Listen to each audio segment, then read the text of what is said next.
తెలంగాణ అని చెప్పిన మాట అక్షర సత్యం అని చెప్పి ఇవాళ రుజువు అయింది. ముఖ్యమంత్రి గారు మాట్లాడుతూ నన్ను ఎవరు నమ్మతలేరు, అప్పు ఉడతలేదు, ఢిల్లీకి వెళ్తే దొంగను చూసినట్టు చూస్తుండ్రు, అపాయింట్మెంట్ కోసం పోతే చెప్పులు ఎత్తుకపోతాడేమో అని భయపడుతున్నారు. నాకు తెలిసైతే నాకు దగ్గర 48-49 ఏళ్ళు ఉన్నాయి.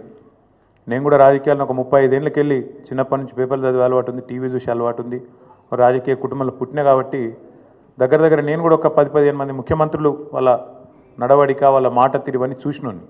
నాకు పక్కన చాలామంది విశేషమైన అనుభవం కలిగిన వాళ్ళు ఉన్నారు. కానీ బహుశా ఇంత దివాలా కోరు మాటలు మాత్రం బహుశా ఈ దేశ చరిత్రలనే ఏ రాజకీయ నాయకుడు కూడా మాట్లాడలేదు. ముఖ్యమంత్రి కాదు, ఏ రాజకీయ నాయకుడు కూడా మాట్లాడలేదు.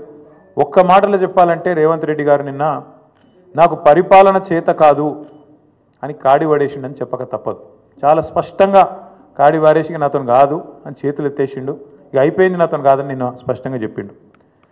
కానీ వారితో పాటు ఈ రాష్ట్ర ప్రజలకు కొన్ని వాస్తవాలు చెప్పాలి కాబట్టి మా బాధ్యత కాబట్టి చెప్పాలనుకుంటా ఉన్నాం. ఎక్కడ పోయినా దొంగలాగా చూస్తున్నారో అంటున్నాడు ముఖ్యమంత్రి. మరి దొంగలెక్క కాకపోతే ఎట్లా చూస్తారు? దొంగలెక్కనే చూస్తారు. నోట్ల కట్టలతో దొరికిపోయిన దొంగను ఖచ్చితంగా దొంగనే అంటారు, దొంగనే చూస్తారు.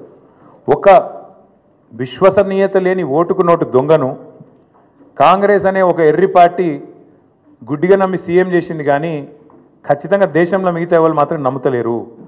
మోసగాళ్లను దొంగలే అంటారు ముఖ్యమంత్రి గారు. ఖచ్చితంగా అది ఈరోజు కాదు, చివరి రోజు దాకా కూడా నీ పరిస్థితి అదే ఉంటుంది, యాద పెట్టుకొని చెప్తున్నా. తప్పు చేసింది దొంగ చేతికి తాళాలు ఇచ్చి కాంగ్రెస్ పార్టీ రాహుల్ గాంధీ గారు.